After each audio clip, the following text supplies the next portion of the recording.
पहले हम थोड़ा सा कर लेते हैं वो कॉमर्स को डिस्कस। अब मैं वो कॉमर्स में आया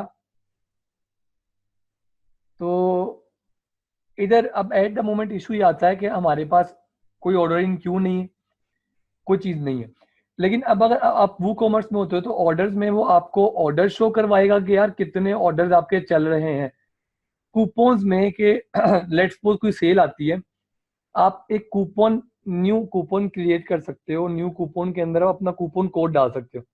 लेकिन मैं कहता हूँ यार मेरा स्टोर है जिसका नाम है जी डिजिटल वेबस्टर्स, मैं क्या करूंगा, मैं कूपन कोड डाल दूंगा डिजिटल, या आप कोई भी कर डाल सकते हो, 1 2 3 3 5 6 जो भी डाल दो। अब अगर कोई बंदा, आप उस प्रोडक्ट को प्रमोट करते हो सोशल मीडिया पे या जिधर भी प्रमोट करते हो, वो आपको सर उमर वगैरह सिखा रहे होंगे, तो आप क्या करते हो कि यार अगर आप मेरी वेबसाइट पे आके अभी परचेज करते हो तो आपको कूपन मिलेगा। कूपन कोड क्या है? कूपन कोड ये, तो आप कूपन कोड को जनरेट कर सकते हो इधर से। अभी एट द मोमेंट ये कि हमारे पास कोई फिजिकल स्टोर नहीं है, इसलिए नहीं। क्रिएटर फर्स्ट कूपन, अगर आप, मैं इधर क्लिक करता हूँ, मैं क्रिएटर फर्स्ट कूपन किया तो ये आप पूछ रहा कूपन कोड एंटर कर दो, उसकी डिस्क्रिप्शन एंटर कर दो, फिक्स कार्ड डिस्काउंट, इधर से आप कार्ड पे परसेंटेज डिस्काउंट, जिस तरह आप उसको अकॉर्डिंग टू प्राइस करना चाहो। कूपन अमाउंट मैं कहता हूँ यार 100 हो जानी चाहिए। तो अगर आप किसी बंदे को ये कूपन कोड सेंड कर दोगे तो वो इसको यूज करेगा, तो वो इसको इसको यूज करके डिस्काउंट ले सकता है। तो ये होता है क्लाइंट गेट करने का तरीका। अगला आ जाता है रिपोर्ट्स। रिपोर्ट्स के अंदर ये आएगा कि आपका कितने प्रोडक्ट्स को परचेज कर चुका है, कितना रेवेन्यू जनरेट हो चुका है। ये देखो, आपके पास ग्रोथ सेल जितनी आ चुकी है, नेट सेल जितनी आ चुकी है, ऑर्डर प्लेस जितने हैं, आइटम परचेज जितनी है, रुपीज रिफंडेड जितने हैं, इससे आपको टोटली इस चीज में आ जाता है। लास्ट 7 डेज में आ रहा है, दिस मंथ में आ रहा है, लास्ट मंथ में आ रहा है, ईयरली बेस्ड आ रहा है। देन कस्टमर्स आ जाता है, देन इधर आपका ऊपर स्टॉक आ जाएगा।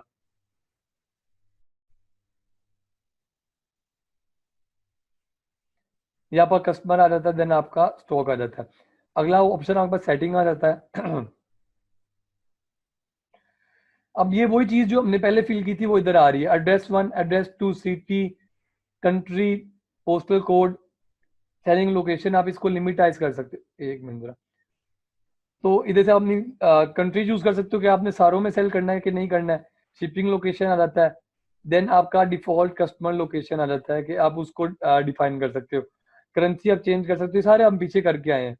करेंसी पोजीशन आपने लेफ्ट करनी है, राइट करनी है, वो आपको लाइक ₹500 करनी है या ₹500 करनी है, ये वो चीज़ है।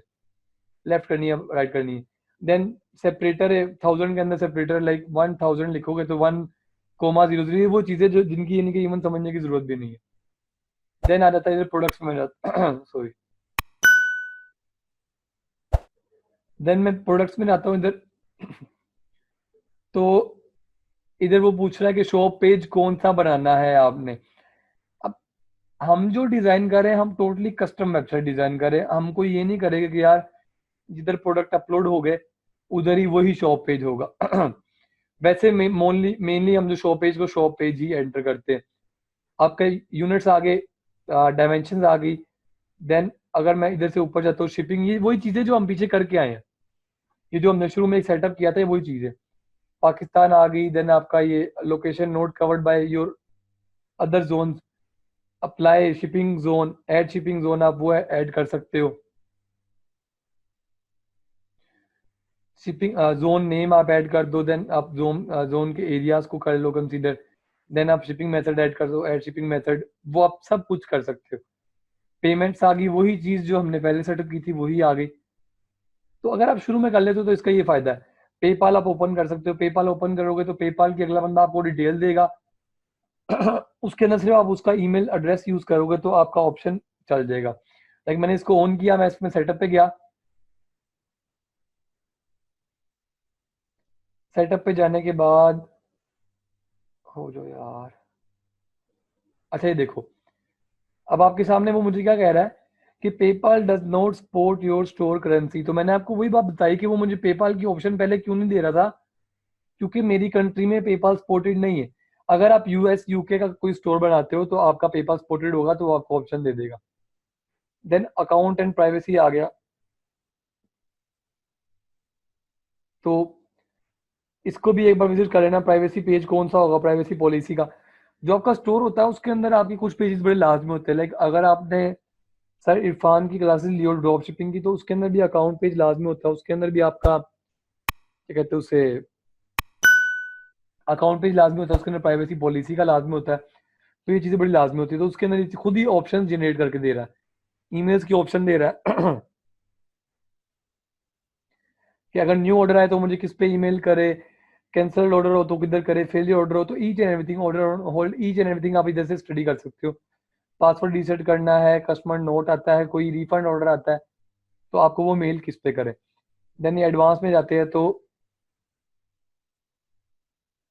कार्ड पेज का पूछ रहा है, चेकआउट पेज का पूछ रहा है, माई अकाउंट पेज का पूछ रहा है। टर्म्स एंड कंडीशन के लिए आप कोई टर्म्स एंड कंडीशन का पेज खुद से बना के जैसे चूज कर सकते हो। उसके अलावा ये ये एक सिंपल सा ओवरव्यू था हमारा वू कॉमर्स प्लगइन का। इधर से मैं स्टेटस में जाता हूँ।